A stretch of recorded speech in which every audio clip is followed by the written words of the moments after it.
A square plus B square equal to 52, A minus B equal to 2 হলে A B এর মান কত? তাহলে যেটা দেওয়া আছে সেটা থেকে আমরা শুরু করছি। কি দেওয়া আছে? A square plus B square equal to 52 দেওয়া আছে। এবার কি করব? এই এ স্কোয়ার প্লাস বি স্কোয়ারকে সূত্রে ফেলবো। যেহেতু এখানে এ মাইনাস বি ইকুয়াল টু 2 দেওয়া আছে, তাহলে আমরা মাইনাসের সূত্রে ফেলবো, কারণ এটার দুটো সূত্র হয়, A minus B whole square plus 2ab equal to 52টা যেমন ছিল তেমনই থাক।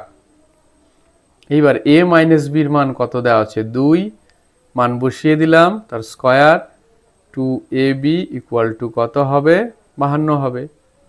বা এটাকে ভাঙলে 4 প্লাস 2ab ইকুয়াল টু হচ্ছে 52, বা এবার এইটাকে ওই পাশে নিয়ে যাব, 2ab ইকুয়াল টু হবে 52 মাইনাস 4, 2ab ইকুয়াল টু 52 থেকে 4 গেলে কত হবে?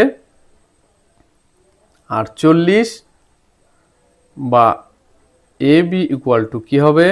48 বাই এদিকে 2টা ab সঙ্গে গুণ অবস্থায় আছে, এদিকে তাহলে ভাগ হয়ে যাবে, 2 দিয়ে কাটলে 24 দুগুণে 48। তাহলে আমরা কি পাবো? সুতরাং ab ইকুয়াল টু 24। এইটাই হলো তাহলে আমাদের অ্যান্সার।